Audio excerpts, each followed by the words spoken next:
Hoy los monumentos emblemáticos de la ciudad se iluminaron de rojo por el Día Mundial de la Lucha contra el SIDA. Se calcula que en Argentina hay 139.000 personas que viven con VIH y un 17% de ellas los desconoce. Buenas noches, estas son las noticias a las 20:30. Funcionarios del Ministerio de Economía y del Banco Central viajarán el próximo sábado a Washington para reunirse con el staff del FMI. El objetivo es lograr una carta de entendimiento para refinanciar el préstamo tomado en 2018. Mientras tanto, el ministro Martín Guzmán avanza con el plan plurianual y esta tarde le adelantó los detalles a la conducción de la CGT. A pesar del congelamiento de la canasta de productos de consumo masivo y otros bienes y servicios, diciembre llega con nuevos aumentos. Habrá subas en expensas, alquileres, taxis, colegios privados y empleadas domésticas. El juez federal subrogante de Dolores, Martín Baba, procesó a Mauricio Macri por espionaje ilegal a familiares de las víctimas del submarino Ara San Juan. La resolución se conoce después del descargo por escrito que presentó el expresidente negando haber ordenado cualquier tarea de inteligencia ilegal. Para el juez se dio por corroborada la participación de los imputados en el espionaje. Continúa avanzando la propagación de la variante Omicron en el mundo. Estados Unidos ya detectó su primer contagio y Brasil anunció el tercero. Por su parte, la Organización Panamericana de la Salud advirtió que pronto circulará por todo el continente americano. Talleres de Córdoba y Godoy Cruz jugarán en San Luis a partir de las 21:10 por un lugar en la final de la Copa Argentina. El ganador se medirá en la final con Boca en un partido que se disputará el miércoles 8 de diciembre a las 21:10 en el Estadio Madre de Ciudades de Santiago del Estero.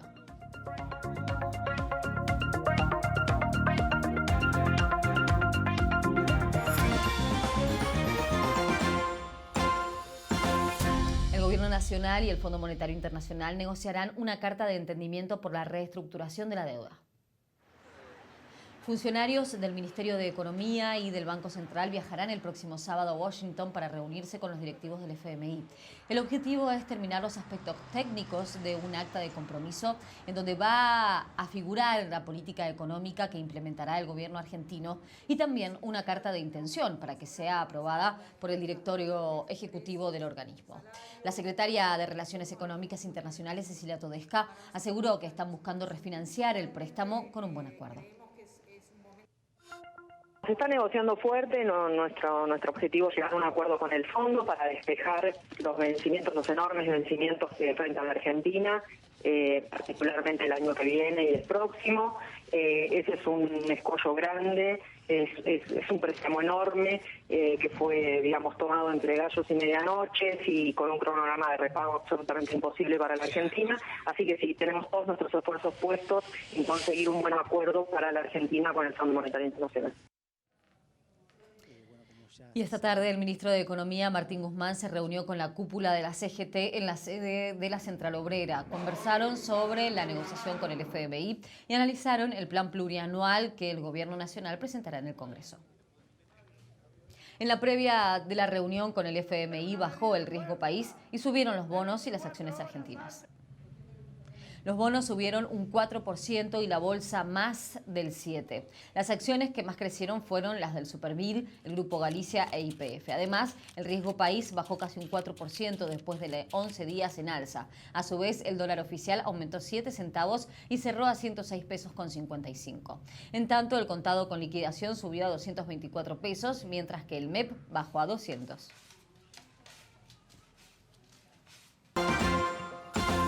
A pesar del congelamiento de la canasta de productos de consumo masivo y otros bienes y servicios, diciembre llega con nuevos aumentos. Este mes, quienes tengan personal empleado en casas particulares deberán pagar una suba salarial del 6%. teniendo en cuenta la escala que determina los valores desde el 1 de noviembre.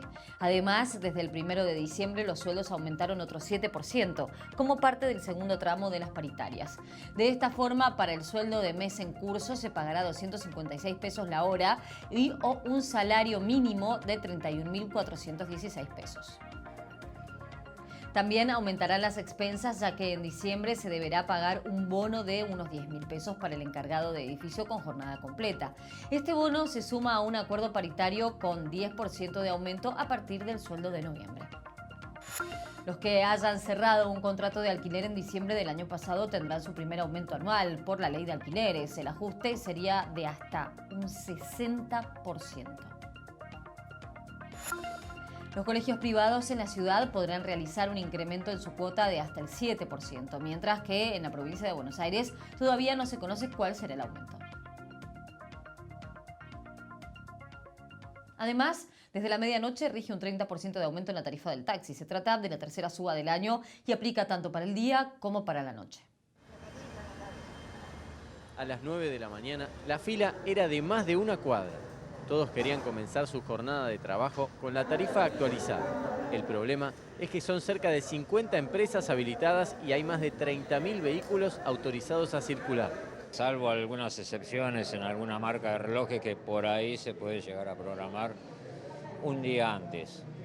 Pero la mayoría de las marcas no lo hacen, digamos, no, es imposible. Entonces todo el trabajo viene el mismo día en que aumenta. El problema, justamente, son los costos. Según los gremios que nuclean taxistas, aún con este aumento, siguen atrasados todavía un 30% en los precios. Hay que estar arriba del auto 15 a 16 horas para poder solventar. El aumento ahora en esta época con las fiestas lo necesitamos, pero es injusto. Actualmente no bajan de 5.000, 7.000, un cambio de aceite son 12.000 pesos, entonces realmente no es reditual. A todo esto se suma el costo del trámite, unos 2.000 pesos que están a cargo de los propietarios o incluso de los choferes. Las aplicaciones también juegan su papel. Según los propios choferes, pierden hasta un 40% de facturación en lo que denominan competencia desleal. De 800 pesos nosotros el taxi lo cobramos 400. Es una competencia desigual. Diciembre suele ser el mes con mejor facturación para el sector. Sin embargo, no soluciona el problema a mediano y largo plazo. Enero y febrero, de hecho, suelen ser meses de muy pocos viajes. Es por eso que prometen tomar medidas si la situación no mejora. En tanto, el gobierno postergó hasta el 1 de marzo del 2022 una actualización del impuesto sobre los combustibles. El gravamen debía entrar en vigencia este 1 de diciembre, pero la suba quedó sin efecto por medio del decreto en el boletín oficial. El impuesto sobre los combustibles se actualiza 4 veces al año, considerando, en cada caso, la variación del índice de precios al consumidor. Y el Banco Central se reunió con las cámaras del sector turístico y confirmó que mantendrán la prohibición de comprar pasajes al exterior en cuotas. Además, se acordó conformar una mesa de trabajo donde se tratarán diferentes problemáticas. Más temprano, el vicepresidente de la Cámara Argentina de Turismo, Aldo Elías, advirtió que este tipo de medidas no tienen sentido y generan un impacto en el corto, mediano y largo plazo. Que la medida no tiene sentido de ser. Básicamente es eso. Cuando algo no tiene sentido de ser, no hay que ser creativos para ver cómo se le encuentra la vuelta. Hay un enorme contrasentido. Es decir, en vez de generar las políticas para que la actividad se desarrolle plenamente y el turismo receptivo llegue a la Argentina, sí, en la cantidad de gente que puede llegar a un país como la Argentina, que en el año 2019 recibió 7 millones de turistas, y generar el ingreso de divisas, todo lo que haces es al revés. Lo grave acá es la falta de consulta, la falta de análisis, el buscar una alternativa, el sentarse a charlar a ver qué se puede hacer. Y el expresidente Mauricio Macri fue procesado por espionaje ilegal en la causa que impulsan los familiares de las víctimas del submarino Ara San Juan. Para el juez de Dolores, Martín Baba, está corroborada la participación de los imputados en tareas de inteligencia ilegales. El exmandatario también fue procesado por abuso de autoridad. Se le indicó un embargo por 100 millones de pesos y se le prohibió la salida del país. La resolución del magistrado federal lo encuentra entonces penalmente responsable de acciones de inteligencia prohibidas en carácter de autor. Además, destacó que ninguna de estas acciones tuvo el aval de la justicia ni se justifican en cuestiones de seguridad interior o defensa nacional, sino que se hicieron con el objeto de influir en la política y en la opinión pública. La medida se conoce un mes después del descargo por escrito que presentó el expresidente, en donde negó haber ordenado tareas de inteligencia. En este expediente ya estaban procesados los exdirectivos de la AFI, Gustavo Arribas y Silvia Magdalani. El jefe de gobierno, Horacio Rodríguez Larreta, afirmó en un tuit que cree en el expresidente y opinó que la causa es una persecución política. En tanto, la diputada electa, María Eugenia Vidal, afirmó que la avergüenzan jueces como Martín Baba y también habló de persecución. En tanto, la titular del PRO, Patricia Bullrich, destacó que la velocidad para procesar a Macri es la misma que tuvo Cristina Kirchner para ser sobreseída de la causa de los sauces Otesur. En el entorno del exmandatario esperaban esta decisión, pero destacaron que pensaban que sería antes de las elecciones. El abogado de Macri, Pablo Lanusse, opinó que cada vez que el expresidente sale del país se profundiza la persecución. En tanto, la Mesa Nacional de Juntos por el Cambio repudió la acción del juez Baba y lo calificó de incompetente y vergonzoso. Macri se enteró del procesamiento durante un viaje a Chile en el que se reunió con Sebastián Piñera. ¿Va a ir entonces directamente a Argentina a pesar de la restricción que le aplicó el juez? ¿A dónde voy? Ahí vivo. ¿Y el embargo de $1 millón que también le aplicó la justicia? Bueno, lo cumpliremos como corresponde hasta que lo apelemos. Te he dicho que es una persecución política que termina en esto que ya todos sabíamos. Pero más incómodo es para la propia justicia argentina tener jueces como el juez Baba. Eso es mucho más incómodo. En paralelo, rechazaron el pedido del presidente Alberto Fernández de cerrar la causa del festejo en Olivos por inexistencia de delito.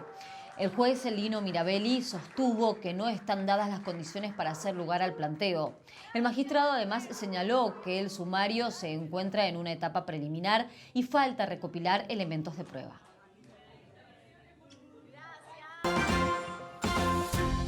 Al menos 12 delincuentes se fugaron de la comisaría de José León Suárez tras romper una reja de un patio. Si bien 3 fueron recapturados a las pocas horas, aún hay 9 que permanecen prófugos. La maniobra de escape de los delincuentes fue advertida por un guardia que escuchó ruidos extraños en el lugar, pero al acercarse el uniformado no pudo evitar que se produciera la fuga. La comisaría cuarta de José León Suárez, partido de San Martín, tendría al momento del escape 51 personas privadas de su libertad. Casi 800.000 alumnos de sexto grado de todo el país se rindieron las pruebas Aprender. Los resultados permitirán analizar el ciclo 2020-2021, que estuvo marcado por las restricciones por la pandemia.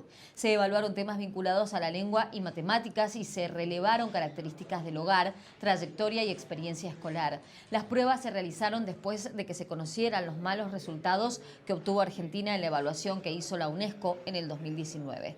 El ministro de la Nación, Jaime Persic, calificó de preocupantes los resultados y llamó a construir consensos para mejorar los indicadores. Tucumán es la primera provincia de la Argentina en imponer el pase sanitario. Será para eventos masivos y en lugares que son de riesgo epidemiológico. Además, Brasil y Estados Unidos reportaron más casos de la variante Omicron. Estos y otros temas en instantes en Noticias a las 20:30.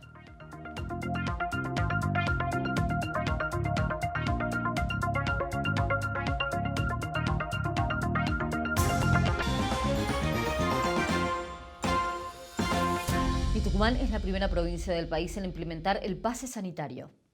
La credencial se va a aplicar para asistir a eventos, cines, boliches y gimnasios que estén ubicados dentro de la provincia. Las autoridades informaron que la nueva medida regirá desde hoy hasta el 31 de diciembre y que alcanzará a todas las personas mayores de 13 años. También explicaron que las empresas que desarrollen los eventos masivos son las encargadas de mantener el control sobre el pase. Además, resaltaron que al menos 200.000 tucumanos no se han aplicado la segunda dosis de la vacuna contra el COVID-19. Y al menos hasta mañana permanecerá aislado el crucero Ultramarín en el puerto de la ciudad de Ushuaia con 173 tripulantes a bordo, luego de que se detectaran 9 casos de coronavirus positivos. Desde el Ministerio de Salud de Tierra del Fuego precisaron que la idea es volver a realizar un testeo masivo el jueves para ver si todos dan negativo. El crucero había arribado con el objetivo de embarcar a 199 pasajeros en un viaje de aventuras hacia la Antártida. De esta forma se suma el crucero alemán que llegó a Buenos Aires proveniente de Cabo Verde con un turista infectado de COVID-19 que se encuentra aislado en ultramar a la altura de Bahía San Borumbón. En tanto, la ministra de Salud de Tierra del Fuego, Judith Di Giglio, explicó que en el crucero se detectaron 9 casos positivos de COVID, aunque aclaró que no tiene turistas y no provino de África. Nosotros en Ushuaia tenemos un crucero que tiene 9 personas positivas, pero que no descendieron a la ciudad, digamos, era un crucero que estaba llegando a nuestra ciudad con solo tripulantes, no tiene pasajeros, no viene de países de circulación, no viene del continente africano, digamos, son personas que vienen de otros países e incluso hay argentinos también. Es decir, el Hamburg, como este otro, no en Tierra del Fuego no se les va a permitir descenso, salvo que haya un PCR negativo y que la norma sanitaria lo permita. Que tengan el alta epidemiológico de todo el barco, ¿no es cierto? Claro. Esto es así, no de la persona positiva, sino de todo el barco. En la última semana los casos de COVID en Argentina subieron un 40%. Es la 7ª semana consecutiva de aumento de contagios y aunque los valores totales aún no son altos, este fue el mayor ascenso semanal de los últimos 2 meses. Se informaron 1.881 nuevos casos en las últimas 24 horas. 680 corresponden a la provincia de Buenos Aires y 349 a la ciudad. Se realizaron 38.018 testeos con una tasa de positividad del 49%. Se informaron 8 nuevos fallecimientos, dando un total de 116.597 desde el inicio de la pandemia. La ocupación de camas es de más del 35% a nivel nacional y del 40% en el área metropolitana de Buenos Aires. Actualmente hay 632 personas internadas en cuidados intensivos.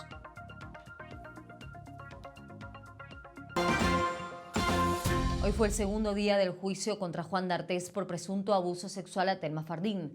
Calú Rivero pudo declarar como testigo desde Roma, pero se postergó la audiencia con Anita Co. en Buenos Aires. Ella y su abogada hablaron con el canal de la ciudad. La letrada aseguró que la defensa del actor radicado en Brasil está intentando demorar el proceso. Sin la presencia de actrices argentinas, Anita Co llegó puntual a las 14:30 a declarar como testigo en la causa contra Juan D'Artés por presunto abuso sexual hacia Telma Fardín. En el caso muy puntual de Calú, ahora Dignity y yo vivimos situaciones de abuso con la misma persona y eso sienta un precedente, un patrón. No, nunca me olvidé de ese momento, no es que lo revivo ahora, sino que me siento con la responsabilidad de poder ayudar a una compañera y ayudar a todas las mujeres y venir a declarar y contar una vez más lo que me pasó frente a la justicia. Sin embargo, no pudo hacerlo debido a que la declaración de Calú Rivero desde Roma se extendió durante toda la tarde y había otros testigos previamente citados.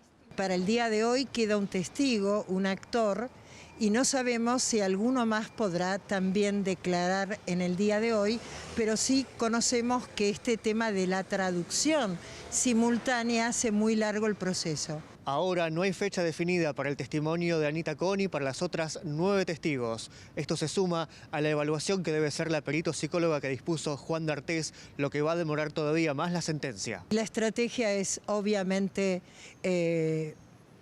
muy evidente, previsible, que consiste en demorar el proceso y hablar mal de la víctima, desprestigiarla. La defensora de Anita Co y Calú Rivero anticipó que analizará la conducta del abogado de D'Artés en Argentina, Fernando Burlando, quien este martes sorpresivamente ingresó a la dependencia del Ministerio Público Fiscal. Cuando ingresa firma el sigilio y la prohibición de hablar. Sé que se estuvieron pasando datos que no debieron haberse pasado, como declaraciones de Telma, y bueno, van a ser fuertemente analizados ese tipo de comentarios ajenos al derecho de la víctima y que son plausibles de nulidades. reconstrucción por el crimen de Lucas González se suspendió a pocos minutos de comenzar por un planteo de la defensa de los 3 policías acusados de homicidio agravado. El abogado de las familias de las víctimas, Gregorio Dalbón, explicó que la defensa pidió que la prueba no se realice sin estar presentes los 3 efectivos a quienes se les imputa el asesinato de Lucas. El operativo policial comenzó cerca de las 9:30 de la mañana, pero la policía perimetró la zona desde temprano. El primero en llegar fue el abogado de la familia, Gregorio Dalbón, que lo hizo acompañado de los papás de Lucas. El abogado destacó la importancia de una reconstrucción como esta. Creo que es una reconstrucción histórica, no hay evidencia en el derecho penal, el despliegue que ha hecho y el esfuerzo que ha hecho tanto la Policía Federal como la Policía de la Ciudad para poder hacer esto. Cerca de las 10:15 de la mañana se conoció la noticia que los padres de Lucas no esperaban. Finalmente se suspendió la reconstrucción. Fue debido a un pedido de los policías acusados de dispararle a Lucas. En la reconstrucción iban a participar los oficiales acusados de encubrir el hecho, pero no los policías acusados de disparar y asesinar a Lucas. Por eso la defensa pidió la suspensión. Después de la noticia, el primero en hablar fue Roberto Castillo, el abogado de Lorena Miño, una de las oficiales acusadas de encubrimiento. A mi criterio está un pedido correcto que no los permitía participar a ellos de este acto y ellos, como una de las garantías constitucionales, es que controlen todos los actos del proceso. Gregorio Dalbón volvió a aparecer minutos después, lamentó la decisión del juez y le lanzó un mensaje contundente a él y a los abogados de la defensa. Yo creo que el juez la suspende con buena fe, habida cuenta de que él entiende que la suspende para evitar futuras nulidades. Sí. Si el juez no lo hace el lunes o el martes, tendrá el juicio político, porque nosotros necesitamos que este chico, los que quedaron vivos, estos chicos, terminen de una vez por todas esta etapa de su vida y puedan seguir viviendo. Ahora se deberá determinar una nueva fecha para la reconstrucción en la que se espera los policías y los amigos de Lucas se verán cara a cara.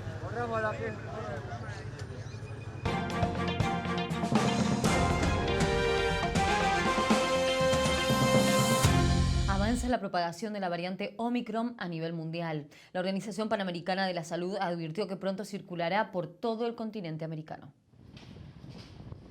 En Estados Unidos se detectó su primer caso de la nueva variante. Se trata de un turista que regresó de Sudáfrica y vive en California. Tiene el esquema completo de vacunación y presenta síntomas leves. Además, Brasil confirmó el tercer caso en un viajero proveniente de Etiopía que tiene ambas dosis y no presenta síntomas. Por otra parte, se detectaron los primeros positivos en Corea del Sur, Ghana, Arabia Saudita y en Nigeria, con un contagio que data de octubre pasado.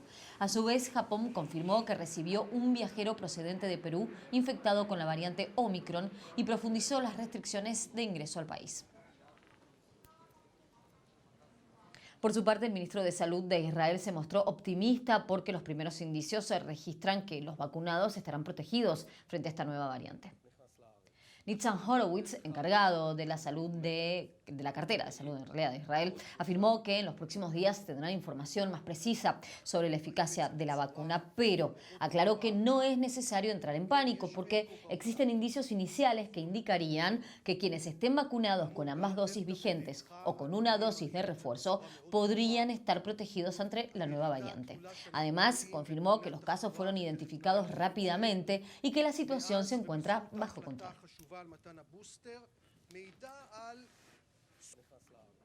Por otro lado, la presidenta de la Comisión Europea aclaró que no se sabe todo sobre la nueva variante, pero por su experiencia con la Delta, sabe que es una carrera contra el tiempo. También reforzó la importancia de vacunarse con la dosis de refuerzo y pidió abrir el debate sobre la vacunación obligatoria. At this point, we do not know all about this variant, but we know enough to be concerned. 1/3 of the European population is not vaccinated. These are 150 million people. This is a lot. I think it is understandable and appropriate to lead this discussion now, how we can encourage and potentially think about mandatory vaccination within the European Union. This needs discussion.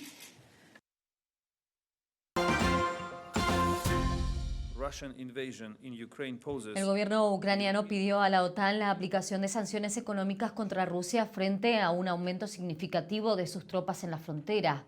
El ministro de Relaciones Exteriores de Ucrania expresó la necesidad de coordinar acciones para disuadir al presidente Putin de elegir el peor escenario.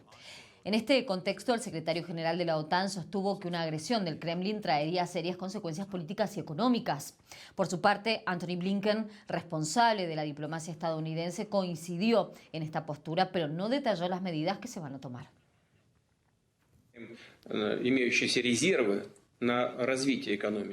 En paralelo, el gobierno ruso exigió a Estados Unidos que retire a todos sus diplomáticos con más de 3 años de antigüedad trabajando en el país. Los diplomáticos tienen un plazo de 2 meses para abandonar la embajada de Estados Unidos en Moscú. La medida fue tomada como respuesta a una comunicación norteamericana donde se informa que no se le renovará la visa a los diplomáticos rusos a partir del 30 de enero del año que viene. El conflicto entre las embajadas se da antes de una reunión clave entre cancilleres de ambos países con el fin de tratar la situación migratoria en Ucrania.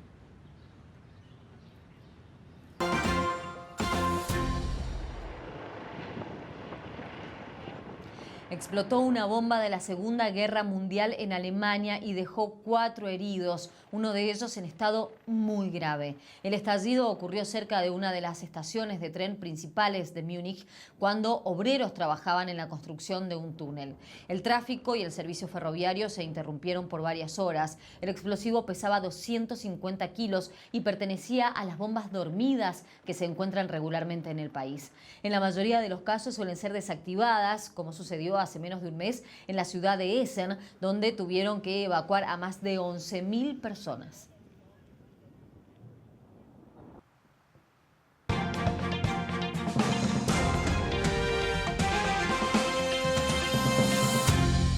Talleres de Córdoba y Godoy Cruz jugarán en San Luis a partir de las 21:10 la segunda semifinal de la Copa Argentina. El ganador se medirá en la final frente a Boca en un partido que se llevará a cabo el miércoles 8 de diciembre a las 21:10 en el Estadio Madre de Ciudades de Santiago del Estero.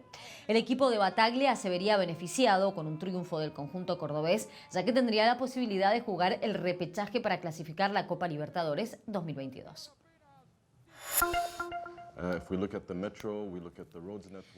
El director del comité organizador del Mundial de Qatar 2022, Nasser Al-Khader, afirmó que su país recibirá a los hinchas de la comunidad homosexual LGTBI+ y permitirá su asistencia a los partidos, pero pidió que no haya demostraciones públicas de afecto.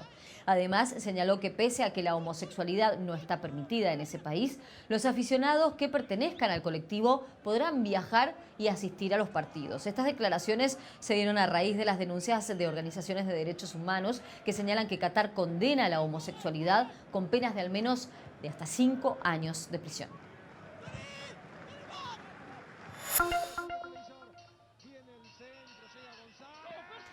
En medio de las sospechas de arreglar el partido contra Barracas Central en instancias decisivas de la Primera Nacional, el club Villa Dálmine informó que dejó libre a 16 jugadores del plantel profesional.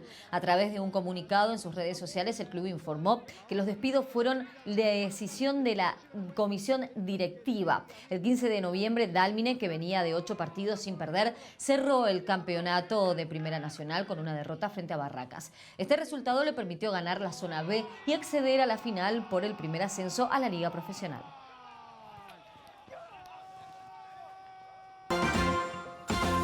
Muy bien, es momento de contarte cómo va a continuar la información del tiempo. En la ciudad de Buenos Aires, el radar no está detectando tormentas para las próximas horas. Lo cierto es que el cielo ahora se encuentra despejado y la temperatura es de 20 grados, temperatura ideal. En la madrugada va a ser de 19 y el cielo se encontrará despejado. En la mañana el día amanece soleado, la mínima será de 18 grados. Por la tarde continuará el buen tiempo, la máxima alcanzará los 27 grados y la sensación térmica será de 28. Una tarde cálida para disfrutar del sol. Y por la noche el cielo estará despejado, la temperatura va a rondar los 21 grados. Va a ser un jueves con mucho sol y de buen tiempo. Si se exponen al sol, no olviden usar el protector solar porque el índice UV estará en 10. Hasta aquí te contamos qué pasó en tu ciudad, en el país y en el mundo. Gracias por acompañarnos. Quédate en el canal de la ciudad, ya llega Pantagruélico con Diego Pérez. Mañana más noticias a las 20:30.